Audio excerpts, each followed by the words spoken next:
Vous êtes prêt à tout perdre pour le sauver? Parce que c'est ce que ça peut vous coûter. Bonjour, c'est Simon et je suis avec vous pour parler de Conjuring 3, Sous l'emprise du diable, sorti le 9 juin 2021. D'abord, avant de vous dire ce qu'on a pensé du film, revenons un petit peu sur la saga. Cette saga, elle a été créée par James Wan, réalisateur qui est devenu célèbre grâce au premier épisode de la franchise Saw, et qui, avec Conjuring, a réussi quand même un sacré tour de force, à savoir créer de toutes pièces, de nulle part, une giga licence, un univers étendu qui en est à pas loin d'une dizaine de films aujourd'hui. Et donc ce qu'il faut bien voir, c'est qu'il a réalisé le premier Conjuring, le deuxième Conjuring, et que tous les autres films de la saga, les Annabelle, La Nonne, La Malédiction de la Dame Blanche, ont été mis en scène par d'autres réalisateurs, souvent en essayant de suivre, on va dire, la charte qu'il avait établie.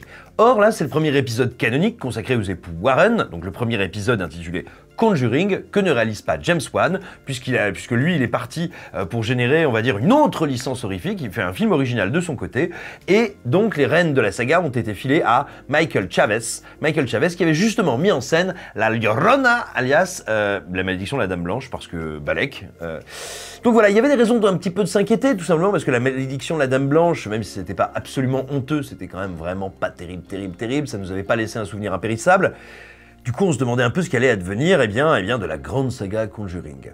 Alors, déjà, ce que je peux vous dire, c'est que c'est Bibi qui s'occupe de la critique vidéo, et c'est notre ami Mathieu Jaborska qui lui fait la critique écrite. Pour que vous sachiez un petit peu où vous trouvez, moi je trouvais le film pas désagréable, voire même plutôt plaisant à certains endroits, là où Mathieu est beaucoup plus impitoyable que moi, et lui l'a considéré comme franchement raté. Donc, j'attaque. La question la plus importante quand on parle d'un Conjuring, celle a priori qui vous taraude un petit peu, la raison pour laquelle on va en salle, c'est savoir si ça fait flipper. Est-ce que niveau peur, ça tient la route? Et ben moi, contrairement à mes craintes, je trouve que le film est assez honnête de ce point de vue-là, et que Michael Chavez fait plutôt du bon boulot.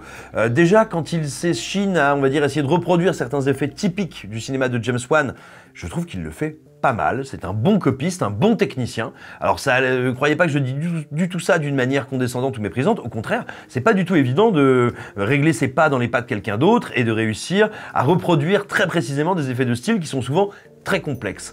Donc non, vraiment, quand il s'agit vraiment d'inscrire le film dans la logique de la saga en général, il fait très bien le taf, ça c'est cool, et donc ça donne des séquences qui sont parfois très réussies. Et puis quand lui, il va un petit peu de son grain de sel, il trouve aussi de temps en temps de très bonnes idées, de très bons concepts pour nous faire un peu sursauter, voire même un tout petit peu plus que sursauter. Et il y a comme ça plusieurs scènes d'angoisse qui fonctionnent très très bien.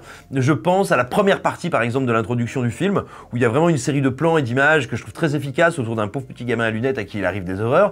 D'ailleurs, aussi, je vous le précise, toutes les photos qu'on va vous montrer, toutes les illustrations que vous allez avoir apparaissent vraiment au tout début du film. Vous ne verrez rien qui va vous spoiler, et moi je vais rien vous dire qui vous crame, qui vous divulgache le récit. Donc voilà, pas d'inquiétude sur ce qu'on vous montre et ce qu'on vous dit dans cette vidéo. Ensuite, donc niveau flip c'est pas mal. Alors on voit aussi qu'il sait s'inspirer d'autres films qui ont marché récemment. Typiquement il y a toute une séquence qui est vraiment dans l'esprit de Jane Doe, de The Autopsy of Jane Doe. Je sais pas si vous l'avez vu, regardez-le, c'est un film vraiment beaucoup plus intéressant et beaucoup plus malin qu'il n'y paraît, qui est plus qu'une simple petite série B horrifique. Bref. Il y a plein comme ça de séquences qui vont piocher à droite à gauche, la fameuse séquence qui, on va dire, qui lance l'intrigue à proprement parler. Il y a en permanence des petites idées que je trouve plutôt cool, et on sent que Chavez a essayé de se faire un peu plaisir en sortant des canons de la saga, notamment visuellement. Il y a une photo qui est très automnale, qui est un peu mordorée, qui fait qu'on est loin des tons désaturés, enfin souvent on est loin des tons désaturés propres à James Wan, et je trouve que tout simplement ça fait du bien, ça change. Et puis se pose aussi une autre question. Du coup je vous disais qu'il sortait un peu des sentiers battus de la saga Conjuring, il le fait notamment en termes de structure. Pourquoi? Parce que plutôt que de s'attacher, comme dans les deux précédents Conjuring, à un lieu central qui concentrerait toutes les manifestations horrifiques, tout simplement, au cours de l'intrigue, nos personnages vont pas mal se balader, tout simplement parce que le scénario s'axe beaucoup plus que les précédents sur une véritable investigation. Dans les autres, le couple Warren se présentait comme investigateur du paranormal, mais techniquement, en gros, il restait à un endroit puis il faisait un exorcisme, grosso modo. Ce qui veut pas dire que c'était mal fait, hein.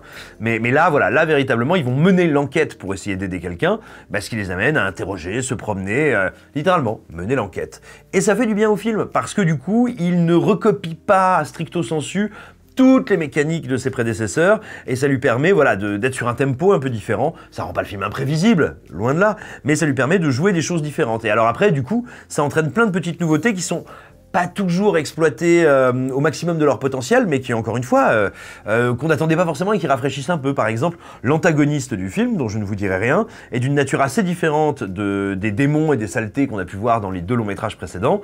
Et du coup, eh ben, il est incarné un peu différemment, il est caractérisé d'une manière elle aussi différente, et ça renouvelle les enjeux. Ça fait que tout d'un coup, nos héros ne sont pas face, on va dire, à une entité démoniaque un peu abstraite, juste qui fait bouh, mais face à une entité qui a un projet, un plan bien particulier, et si j'ose dire, avec laquelle ils interagissent. Donc, ça change beaucoup de choses dans la logique interne du récit, et ça le rend, je trouve, un petit peu plus excitant. Et ça, c'est également bienvenu. De même, et là aussi, il faut pas que je vous en dise trop, mais on trouve pas mal de second rôles, je trouve qu'ils font très bien le taf. Je pense notamment à John Noble, que vous avez pu voir dans Fringe, qui a un rôle assez intéressant, et puis qui est un comédien avec un charisme absolument incroyable. Ça fait vraiment plaisir de le retrouver dans la saga Conjuring, c'est une excellente idée de le faire monter à bord.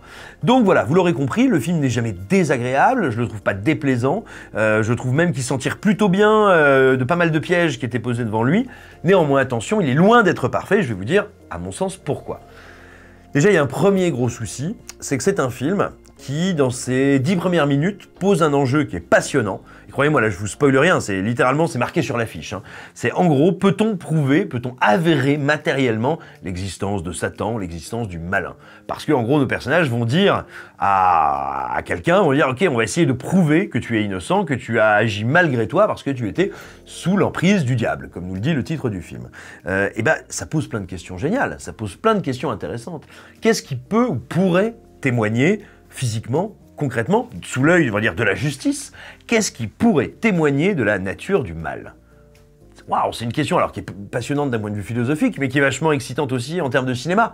Parce que, qu'est-ce que c'est un film d'horreur, un film fantastique? C'est un film qui repose sur la suspension d'incrédulité. Jusqu'où vous acceptez de croire, jusqu'où votre cerveau accepte de se laisser berner pour avoir un peu d'adrénaline, de frisson ou de peur. Et ben, quelque part, c'est mettre en abîme la question qui serait posée dans le cadre d'un procès à des jurés.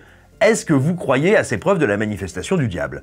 Donc voilà, ça joue à plein de niveaux intéressants et quand l'investigation commence, eh ben c'est très excitant parce que là, nos héros ne cherchent plus seulement à dissiper un maléfice ou à virer une entité maléfique, ils cherchent à la prouver, à trouver des preuves, des indices, et comme je vous le disais précédemment, ça renouvelle un peu les enjeux, c'est très excitant. Et puis tout d'un coup, soit parce que les scénaristes se sont dit, en fait, on sait pas comment boucler, soit parce que la production a dit, oh là là, on veut pas que ça s'éloigne trop du canevas habituel des Conjuring, et bah, pop, cette intrigue disparaît complètement, cette problématique s'en va. Elle est plus dans le récit, juste d'une scène à l'autre, on n'en parle plus. Et jusque dans la conclusion, mais il n'en sera pas question, c'est plus du tout l'enjeu, c'est plus du tout ce qui fonde les mouvements, les actions des personnages. Et c'est un truc extrêmement frustrant, parce que si vous voulez, autant quand vous avez juste vu une bande-annonce ou quand vous avez juste lu le synopsis d'un film, vous pouvez vous faire une idée de ce film, et vous pouvez vous tromper. Faut jamais juger un film pour ce qu'on estime qu'il aurait dû être. Parce que tout simplement, un film, il fait une proposition, c'est cette proposition qu'il faut analyser. Mais là, ce qui est quand même sidérant, c'est que pendant 30 minutes, le film nous dit « on va vous raconter ça », puis à un moment il fait genre « je sais pas trop comment faire, alors du coup, je raconte plus ». Et ça, c'est d'autant plus frustrant que la proposition initiale est vraiment excitante. Donc voilà, moi ça m'a pas mal attristé de voir le film à un moment me dire genre « oh regarde, un sursaut! Oh, une bête !» plutôt que de me dire « bah ouais, je vais traiter ce dont je t'ai dit que j'allais parler ». C'est un peu triste. Enfin, l'autre faiblesse, à mon sens, c'est la pauvreté du climax, qui, vraiment, le final, qui, on le sent, revient totalement, formellement et dans sa structure, sur ce qu'avaient proposé les 2 précédents Conjuring, je vais pas vous dire en quoi, mais vraiment, là, pour le coup, ça devient ultra attendu, ultra prévisible, et on nous fait des trucs qu'on a vus 10 fois, en plus, visuellement, c'est pas foufou, donc c'est vraiment plutôt désolant. C'est un climax, en fait, la partie la moins réussie du film, c'est sa conclusion, et c'est toujours très risqué de terminer un film sur sa note la plus basse, parce que c'est celle sur laquelle on quitte le film. Donc voilà, assez déçu par ça. Je pense que c'est aussi dû au fait que le bestiaire du film est non pas pauvre, mais assez absent. C'est un des rares Conjuring qui, on va dire, ne s'efforce pas de nous dire « Eh, regardez, voilà tel personnage qui pourrait resservir, oh, une nonne, oh, The Crooked Man, oh, Annabelle !» Et donc du coup, bah, d'une part, on passe le film à guetter ces éléments-là, pour ne finalement pas les trouver, et du coup, bah, quand arrive la conclusion, on n'a plus vous savez, cette impression qu'on avait d'une galaxie de menaces. On est sur un truc un peu plus programmatique, un peu plus linéaire, et voilà, ça aussi, ça appauvrit la conclusion. Donc, en résumé, À mon sens, c'est peut-être le meilleur épisode de la saga après le premier, parce que il est relativement fluide, il est bien raconté, il y a quantité de choses plaisantes et de petites scènes horrifiques qui devraient, si vous êtes client de Conjuring, qui devraient vous filer les frissons que vous attendez.